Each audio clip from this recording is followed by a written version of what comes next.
Hey everyone, and welcome back to yet another video. In this video, we're going to be going over the server-side and client-side rendering features when it comes to web applications. This will be a video that is going to lead to other videos relating to Next.js, including a video on Next authentication. This was requested by one of you guys in the comments. If you guys have any other video ideas that you'd like to see featured on the channel, let me know down in the comments below, and let's go ahead and get started. First of all, I think I should probably tell you guys what server-side and client-side rendering is, or SSR for server-side and CSR for client-side.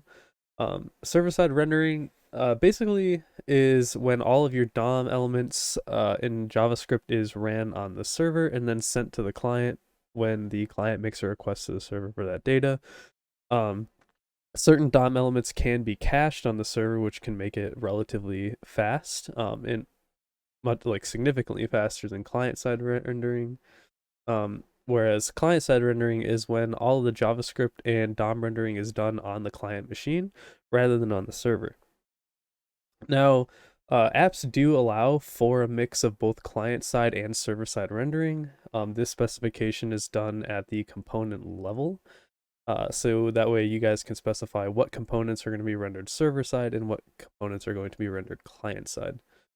This can be a very good example of this is e-commerce websites and the product pages in e-commerce websites. Those are most commonly seen to be server-side due to the amount of data that is being piped into them, and it does make it a lot easier on the client to be able to render stuff like that when it's done on the server. So some benefits. We just talked about one, or a good example of it. Some of the benefits of the server-side rendering are that it does allow for like your slower devices to run better when accessing your website. So say they have less resources, like not enough RAM, or they're just on an older browser version. They can access your website and it will still be just as fast as if they were on a better computer. Um, it can greatly increase the loading times since the page is being rendered and cached on the server. Again, not all components are being cached, but there are a few components that will be cached on the server. It depends on how dynamic they are, like static and dynamic rendering. That's something I think we'll get into at a later time because it can be a little complicated when that stuff, or when you first get into that stuff, it can be kind of complicated. Um, so one of the very popular framework used for SSR is Next.js. I'm sure as a developer at some time in your career so far, you have heard of Next.js, and that's what we're going to be using in this video. Um, One thing that I personally like about Next is that they offer a lot of boilerplates and templates for developers to use. This allows for obviously much faster and more streamlined development of your applications. Um, so yeah. Now that we have a basic understanding of CSR and SSR as well as Next.js, let's go ahead and get started with creating our first Next.js application. Um, According to Next.js documentation, all we'll need to do is run npx create tech next tech et, and we can just hit enter. And then it should bring up with a bunch of prompts. So need to install a package called create next app, that's fine. What's my project name? I'm just gonna do server underscore render. And do I want to use TypeScript? I'm going to use TypeScript. Um, then for you Tailwind CSS users out there, I know I had a couple people request a video on that before that I uploaded a couple weeks ago. Next.js does support in this boilerplate here the addition of Tailwind CSS. I'm not going to be using that in my video since I do prefer to write my own CSS. So yeah, there is that option for you guys. For the ESLint one, we're gonna do no here because I'll not be going over setting up linting in this video. And then we can go ahead and do no to Tailwind. For me, if you want to use Tailwind, go ahead. I'm gonna say no because, like I said, I prefer to write my own CSS, and this boilerplate does include a CSS or some files with some CSS that we'll be using. Do we want to use source directory? I do want to use the source directory. We are going to use the app router here instead of the page router. Just makes it a little bit easier when you're first getting into things using the app router instead of page routers. So we're going to say no to the import alias, and then we're going to let npm do its work. And I will see you guys once that's finished. Okay, so now that that's finished, we do see that we have this folder here. I'm going to do what I normally do and just drag this stuff out into my main folder here. Then I'm going to go ahead and delete that. So as we can see here, we have now an app file, and this app file contains some other things in it that we will be using. But first, I would like to take a look at the documentation with you guys. So that way we can kind of see what's going on, and like what the documentation is telling you guys to do as opposed to what I'm telling you guys to do. Um, if you're wondering like why I go through documentation and videos with you guys, I just like to do this because it's nice sometimes for newer developers to see other people's thought processes on these things, so that way you can understand it better. Because obviously, if you're a new developer, looking at documentation can be very, very confusing, as it's not always straightforward, or there's just not always like enough. There's just not enough documentation to get you started. So let's go ahead and pop on over to the Next.js documentation. All right, cool. So now that we're here, we have the Next.js docs. I'll leave this link to this page specifically in the description below so you guys can get to it. So what you just saw is we followed this automatic installation tutorial. Okay, so we recommend creating this using the Create Next app, which we did. And then on the installation, we saw these prompts, which allowed us to, create the project name, select TypeScript, say no to ESLint, no to Tailwind, source, app router, and using import aliasing. So obviously we did not include the import aliasing in neither of these two, or at least I did not. So next, there is a manual installation option if you'd like to, but for ease of simplicity in this video, we went with the automatic installation, which in manual installation, you have to create these app folders and stuff like that, and the automatic, we do not need to do that. So here, with both, if you decide to do the manual or the automatic, the next step would then be to run the development server using npm run dev, and then you would visit this application.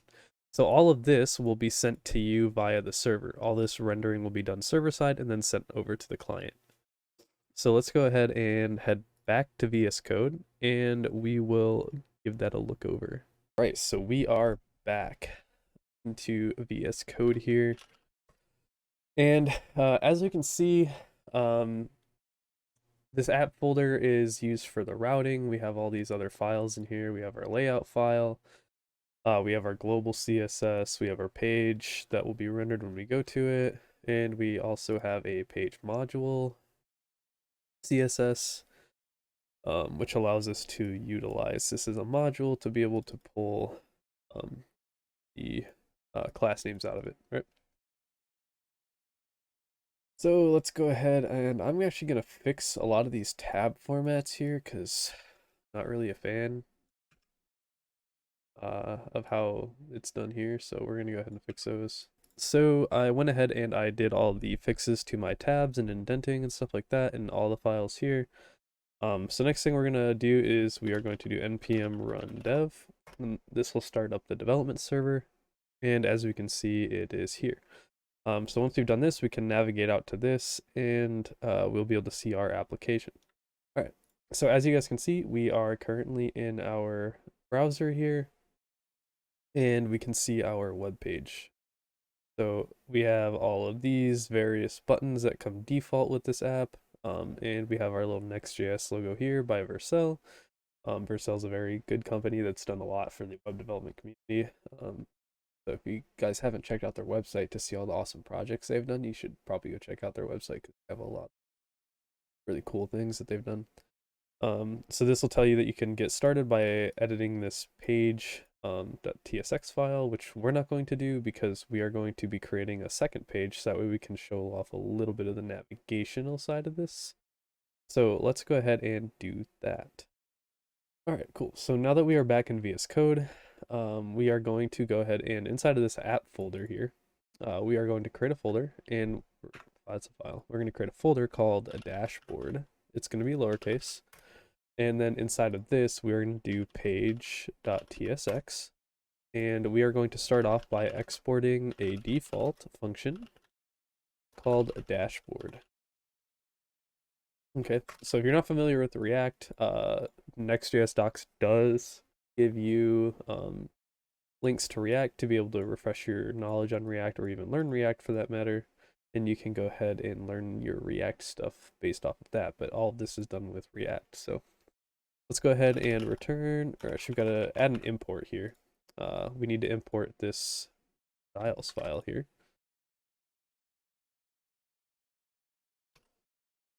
And let's go ahead and add our return statement. We are going to do div class name equals, and let's do styles dot name. And inside of here, we will also do another div styles dot center, I think. Third. How do I keep doing D? Third. There we go. I think that's what it is. Center. We're gonna do that. And then we're gonna do just an H1 here, and we are just gonna say dashboard, or this is the dashboard.